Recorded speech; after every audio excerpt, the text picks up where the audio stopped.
Queria convidar a igreja a abrir as suas Bíblias lá no livro de Isaías, do capítulo 53. Isaías 53. Nós vamos ler os versos 1 ao 11.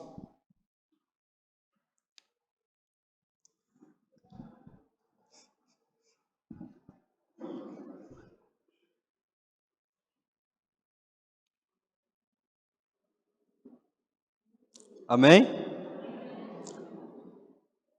Vou ler.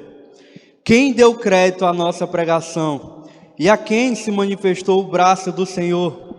Porque foi subindo como um renovo perante ele e como raiz de uma terra seca. Não tinha parecer nem formosura, e olhando nós para ele, nenhuma beleza víamos, para que o desejássemos. Era desprezado e o mais indigno entre os homens, homem de dores, experimentado nos trabalhos, e, como um de quem os homens escondiam o rosto, era desprezado.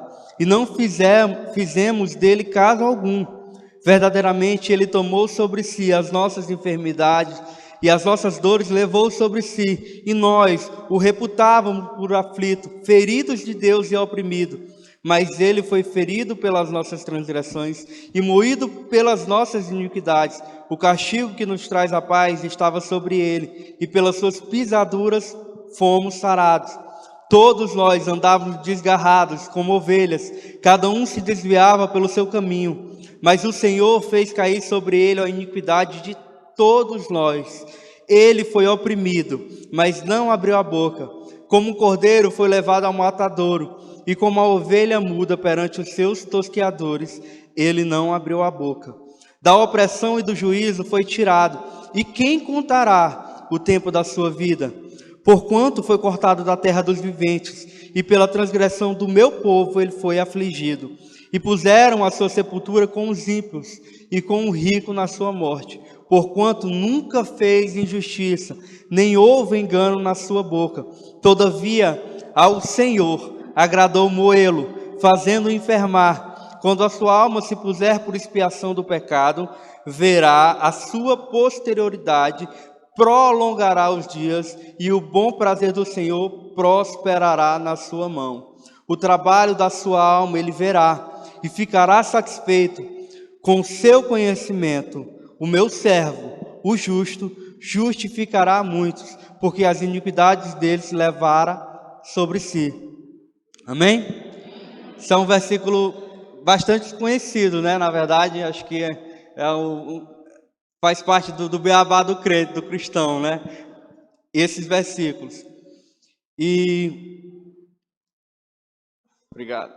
Irmãos, eu estive me perguntando, e eu aprendi durante esses anos de vida dentro da igreja, que Deus não pega uma cadeira e usa como uma escada. Deus usa a cadeira como cadeira. Então, dessa forma, Deus tem me incomodado bastante a respeito de mim mesmo, a respeito do tempo. E eu tenho me questionado, vendo o mundo afora, as situações, o que acontece diariamente. Eu tenho me questionado, Senhor, qual é o papel da igreja? Qual é o papel da tua igreja? Qual o sentido de mim como um membro do teu corpo, como uma célula do teu corpo? Qual o sentido da igreja? Porque o mundo vai de mal a pior, sempre. E quem conhece a palavra sabe que não vai melhorar, só vai piorar. Mas aonde é que entra a igreja nisso? Onde é que eu me encaixo nisso? Onde é que nós nos encaixamos nisso? E Deus, em madrugada, em sonhos, Deus me fez lembrar dessa passagem. E me fez lembrar qual é o sentido de nós estarmos reunidos aqui. Qual é o sentido, igreja, de nós estarmos reunidos aqui hoje? Por quem? É por quem? Por quem? Tá fraco. Por quê? Jesus Cristo. Ele é o norte da nossa fé.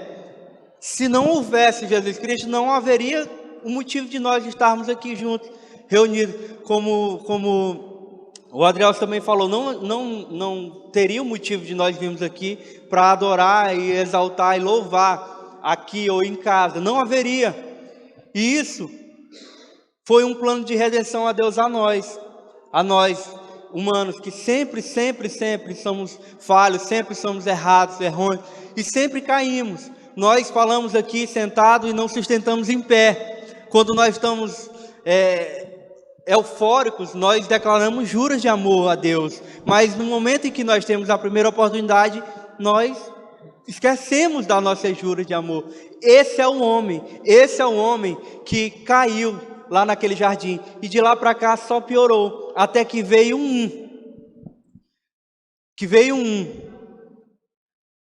enviado por Deus, e ele cresceu com sabedoria, cresceu diante de Deus, foi instruído pelo Espírito, e a história dele todos nós conhecemos, que é de Jesus Cristo. Ele cresceu como menino diante de Deus, até os seus 30 anos, quando lá no rio, quando João Batista o batizou, Deus ergueu ele ao ministério. Todo mundo está lembrado dessa parte? Amém? E a partir dali, dos 30 anos, Jesus passou 3 anos pregando, curando e ministrando, exortando o povo. E durante esses 3 anos, eu queria destacar apenas a última semana de Jesus, porque no domingo, ele é recebido em Jerusalém, no burrinho, exaltado, e é onde o povo fala, Hosana nas alturas, esse aí é o Messias. Na segunda-feira, esse mesmo Messias vai ao templo e expulsa todo mundo que estava vivendo de acordo com as suas próprias vontades dentro do templo. Ele purifica o templo, ele expulsa todo mundo, ele vira a mesa, ele bate, chicoteia, manda embora. E ele diz o quê? Aqui na minha casa é lugar de adoração e de oração, é casa de oração. Na segunda-feira, na terça-feira, ele prega o sermão profético, que ele fala, agora você entrega nas mãos dos pecadores. Ele fala sobre o Apocalipse, ele fala sobre o porvir, e ele fala sobre a sua volta. Na quarta-feira acontece uma história que todos nós somos obrigados a lembrar pela própria palavra desse Cristo, porque uma mulher chega-se até ele e unge ele, derrama um perfume nele. Os discípulos ficam zangados. Mulher, se tivesse dado esse perfume para a gente, tinha vendido e valia mais, tinha dado aos pobres. E Jesus responde, os pobres vocês sempre terão aqui, eu já estou indo embora. Ela veio aqui ungir o meu corpo, o meu sepultamento, na quarta-feira. E aí nós chegamos à bendita quinta-feira, que mudaria o rumo da minha e da sua vida. Porque essa quinta-feira, eu acredito que amanhece num estado diferente.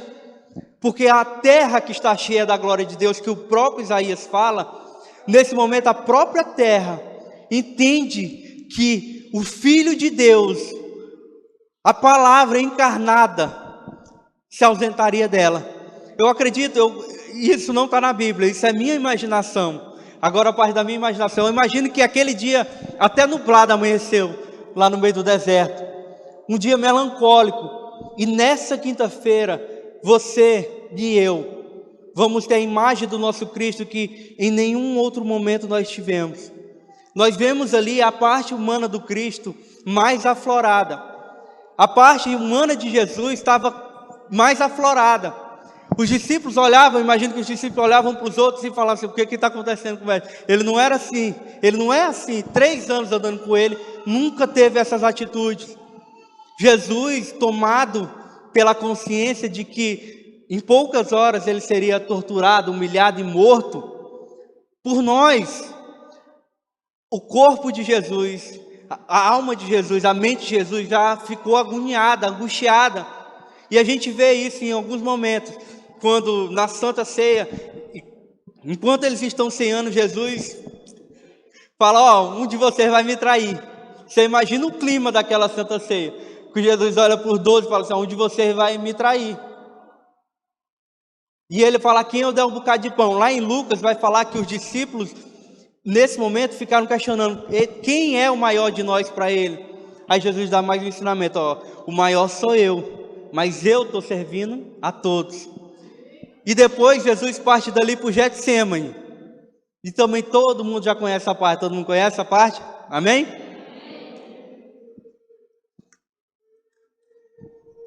E no Getsemane, Jesus tem outra atitude que nós devemos destacar aqui.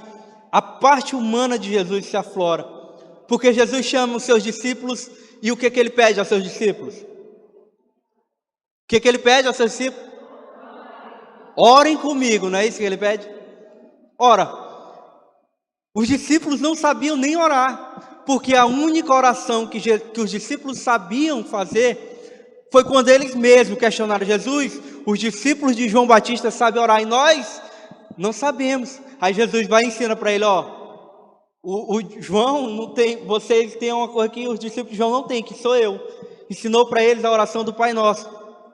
Você imagina o desespero de Jesus de pedir aos seus discípulos que orassem com ele, pedindo para a pessoa que não sabia orar, se comunicar, falar com Deus, orem comigo. E ele fala mais, a minha alma está profundamente triste até a morte.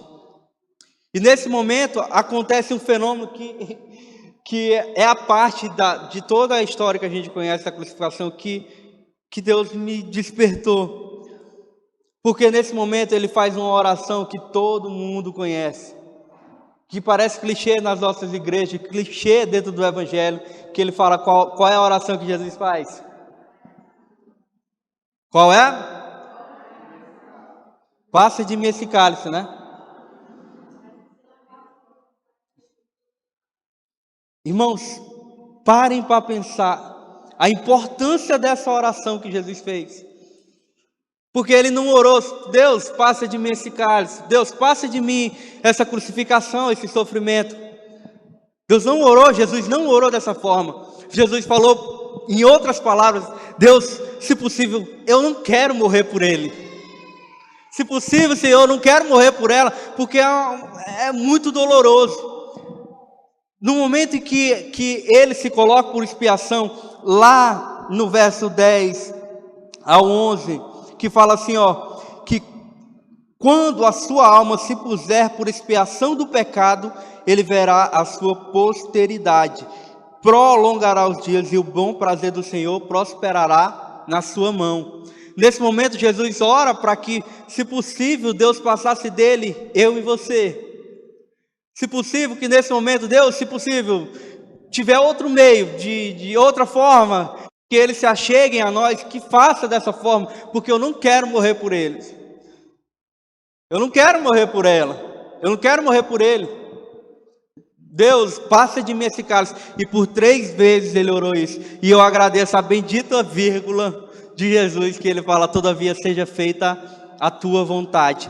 E aí é que eu entendo o versículo 10 de Isaías 53, porque ele fala assim, quando ele se puser por expiação, ele verá a sua posteridade. Ou seja, quando Jesus naquele momento falou, Deus, se possível, passa de mim esse cálice, que eu não quero morrer pelo Dandan. Nesse momento, a alma de Jesus se pôs por expiação, e ele foi além. Ele não viu mais somente a cruz, ele sofreu por antecedência a cruz, sofreu por antecedência a humilhação, porque ele foi humilhado, ele foi zombado, ele foi traído, ele foi abandonado, foi cuspido. Aquelas pessoas que andavam com ele atrás dele por benefícios, já não estavam mais lá. Aquelas pessoas que olhavam para ele e falavam assim, não, a gente vai para lugar nenhum, abandonaram ele. Aqueles que disseram, Senhor, até na morte eu estou contigo, na primeira oportunidade, eu não conheço ele não. Aqueles outros que falaram, Senhor, para onde vamos nós, se só tu tem palavra de vida? Abandonaram ele também. Só que nesse momento meu coração se enche de alegria, porque eu consigo ver o meu Cristo e o seu Cristo não sofrendo a dor da cruz, mas olhando para nós nesse momento, olhando para mim, conhecendo você, dizendo, Senhor, todavia seja feita a tua vontade, porque ele não consegue, eu preciso de mim, eu preciso fazer isso. E aí é a parte que me dói, é a parte que dói no meu coração, e eu espero que no seu coração tenha a mesma revolta do meu, porque ele fala que ele verá o fruto penoso do seu trabalho e a sua alma se alegrará. E eu me perguntei, Senhor, será que nesse momento do Getsemane o Senhor olhou para mim e eu fui uma das pessoas que o Senhor falou assim, não, vale a pena morrer por ele, porque o meu justo, através do meu conhecimento, justificará a muitos. Será se Jesus olhou para você e falou, vale a pena, valerá a pena morrer por ele, porque o meu justo, o meu servo, através do meu conhecimento, através da minha palavra, justificará a muitos. Será se, irmãos, se Jesus naquele momento olhou para a igreja, e muitas das igrejas, e não a Igreja Batista da Ressurreição somente, mas a igreja como um corpo, como um ser, chamada para ser um corpo. Será que Jesus olhou para essa igreja e no seu coração falou, valerá a pena morrer por ele? Valerá a pena morrer por ele, porque me troca por momentos e por prazeres, que me troca por oportunidade? Valerá a pena morrer por ele, que conhece a minha cruz, ouve falar do meu amor e aceita que eu o amo, mas não aceita a minha palavra, não aceita a minha correção? Valerá a pena morrer por ele?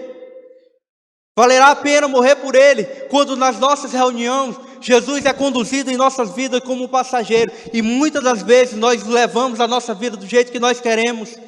Valerá a pena morrer por ele, que em suas reuniões, em seus grupos de amizade, em seus momentos de reunião, na escola, na faculdade, no trabalho, nas suas rodas de conversa, tem todos os assuntos possíveis, do Neymar a Marquezine, mas não tem a mim?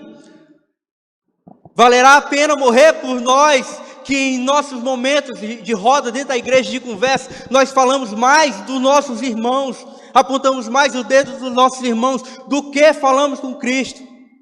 Valerá a pena morrer por nós? Porque eu vejo que nesse momento, Richard, eu imagino que Jesus olhou para mim e falou, não vale a pena morrer por ele, não vale a pena morrer por ele, mas vale a pena morrer por mim, quando eu tenho esse entendimento, que Senhor, não vale a pena morrer por mim, não vale a pena morrer por mim, porque eu sou indigno, miserável e pecador, e eu todo momento, em toda oportunidade, eu vou ceder, porque a minha carne é fraca, eu não tenho a força do Espírito, eu não procuro na palavra, eu não oro.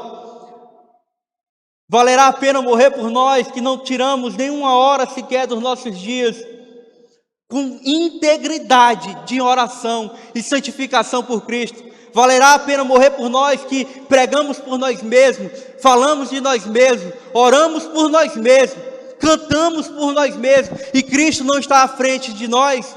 Valerá a pena morrer por nós? É essa reflexão que eu tenho no meu coração, porque vale a pena o fruto penoso do trabalho de Cristo, quando ele fala que o meu servo, o justo, através de mim, justificará a muitos.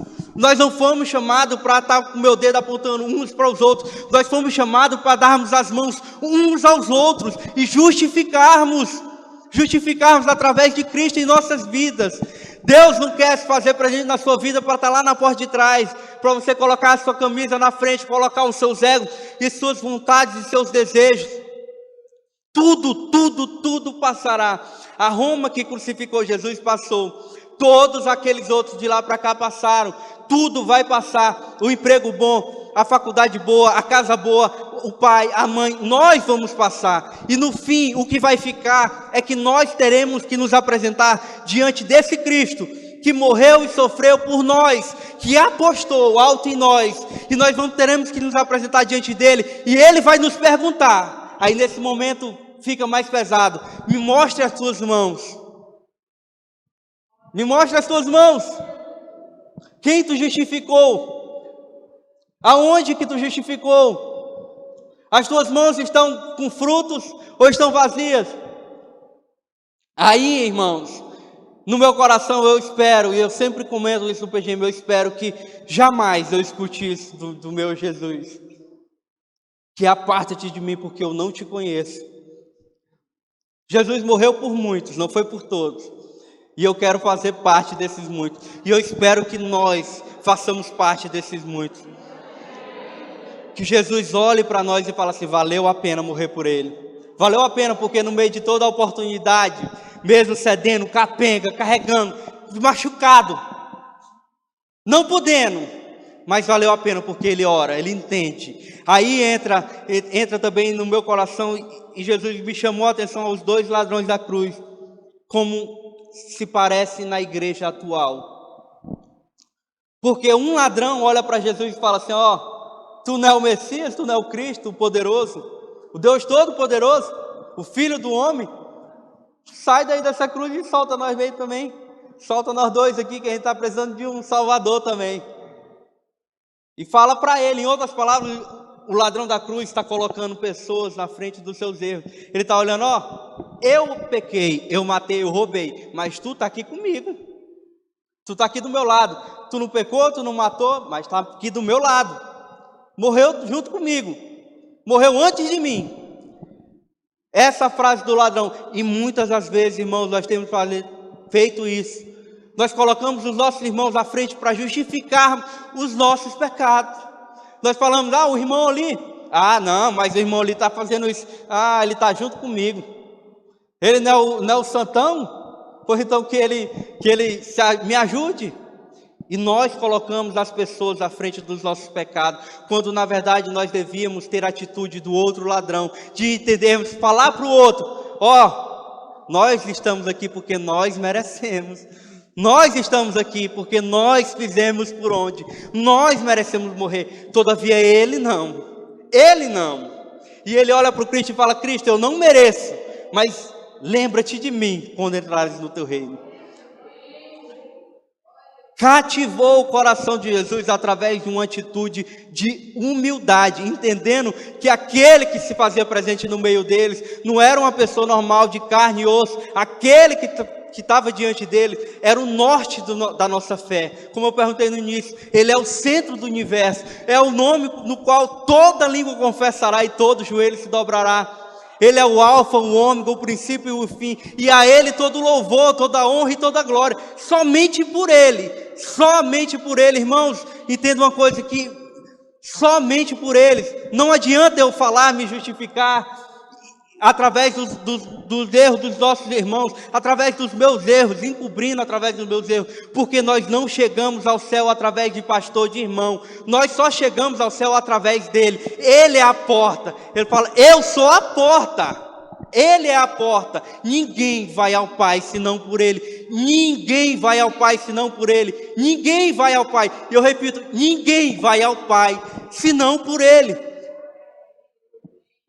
E essa minha reflexão, e é esse o meu constrangimento no meu coração, porque eu entendo que diante dele, diante da minha vida, valeu, Senhor, a pena o teu sacrifício de morte, de cruz, valeu a pena ser humilhado, zombado, vilipendiado, valeu a pena ser torturado, morto, valeu a pena ser cuspido por mim. Tem valido a pena as nossas vidas, tem valido a pena a nossa fé, tem valido a pena a nossa fé sem obra, vã, ou muitas das vezes nós nos apresentamos por nós mesmos. Nós temos dirigido as nossas vidas, de novo, repito, com Jesus no banco passageiro. E irmãos, nós, com perdão da palavra, e não estou sendo duro e acusando ninguém, porque primeiro me coloco, e é esse o meu pensamento, Senhor, eu tenho dirigido a minha vida com o Senhor do meu lado, e eu tenho escolhido o que eu quero, eu tenho escolhido aonde eu quero ir, o que eu quero fazer, e a garagem que está esperando o meu carro da vida é o inferno. Tem o nome grandão, inferno, porque o Cristo está todo o tempo do meu lado, querendo conduzir a minha vida, e nós devemos andar de acordo com a vontade dele, porque, de novo, tudo vai passar. Esse templo, talvez daqui a alguns anos, ou 100 anos, 200 anos, se a gente chegar até lá, não vai mais existir. Talvez seja resto disso, talvez daqui a alguns dias, muitos de nós, ou eu, possa já não estar mais presente aqui. E essa é a vida, tudo passa. Mas, como ele me diz, a minha palavra não passará, vai se cumprir. E para encerrar, lá em Éfesos 2:10, fala que nós...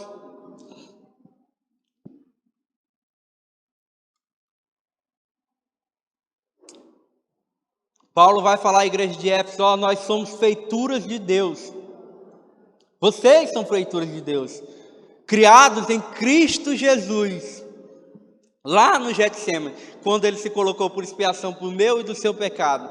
Criados em Cristo Jesus para a boa obra na qual de antemão, ou seja, com antecedência, Deus preparou para que andássemos. Quando você veio aqui, decidiu vir aqui, já havia um propósito, Deus preparou um caminho para que nós andássemos nele. Deus não preparou um caminho para que nós passeássemos nele. Há uma diferença entre andar e passear. Há uma diferença entre eu ir lá na Puticabana ou no shopping, uma tarde ou um dia, e brincar e me divertir e voltar para casa. Como também há uma diferença de eu morar lá na Puticabana. E é isso que Deus quer de nós. Deus não quer que nós sejamos passageiros, mas Ele espera que nós sejamos fiéis no caminho do seu propósito. Lá em Lucas, eu esqueci esse versículo. Lá em Lucas, no capítulo 22, eu vou ler rapidinho para vocês. Do verso 35 ao 36. Isso, antes do Getsemane, após a saída da Santa Ceia. Jesus fala para os discípulos assim, e disse-lhes: quando vos mandei sem bolsa e alforje ou sandálias, faltou-vos porventura alguma coisa? Eles responderam: nada. Disse-lhes, pois: mas agora, aquele que tiver bolsa, tome-a, como também a alforje, e o que não tem espada, venda a sua veste e compre-a. Aí foi a resposta de Deus ao meu questionamento: Senhor, qual o papel da tua igreja? Qual o meu papel dentro disso? E Jesus responde aos seus discípulos, ele fala em outras palavras: enquanto vocês estiveram comigo, enquanto eu estive com vocês não faltou nada, porque vocês não precisavam fazer nada, não precisavam sequer orar, não precisavam pregar, dar sermão, não precisavam operar milagre, porque eu estava diante de vocês. Agora, quem tem a sua bolsa, use-a. Quem tem a sua alforje, use agora. E quem não tem espada, que venda a sua roupa e compre a espada. Porque agora não tem mais o Cristo. E nós, infelizmente, não temos mais o Cristo. Portanto, nós peguemos as nossas bolsas, nos vistamos da couraça da fé, da armadura de Deus, e a espada, que é a palavra de Deus, e que saiamos pregando com intrepidez, anunciando o Cristo, o Messias que morreu por mim e por você, tão fragilmente, mas que ressuscitou e reina e se encontra à direita do Pai para todo sempre, e em breve voltará, como nós cantamos: Maranata, hora vem, Senhor Jesus.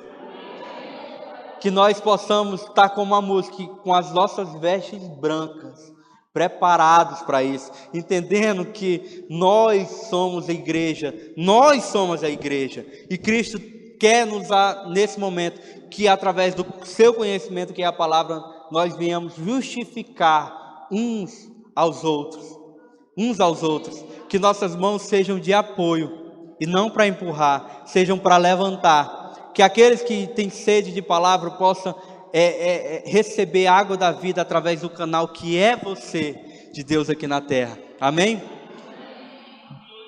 Eu queria orar para encerrar, na verdade.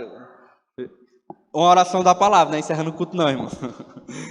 Senhor, meu Deus, meu Pai, muito obrigado, Deus, por mais uma vez que o Senhor tem incomodado a tua igreja neste último tempo, Deus. Entendemos, Deus, nesse momento que tudo passa, Pai, mas a tua presença, Deus, e a tua palavra, ela é eterna, Senhor. Portanto, Deus, nos toma com tua destra poderosa e nos toma para perto de ti, Deus. Aqueles, Pai, que estão capengas, caídos, Deus, que o Senhor renove as suas forças como as forças de águia, que eles possam, Deus, alcançar novos céus, Deus. Deus, aqueles que estão com as vestes sujas, Pai, que o Senhor possa limpar. Espírito Santo de Deus, tome nesse momento, Pai, para que nós possamos, Deus, chegar ao céu juntos, Pai, em unidade com a tua igreja.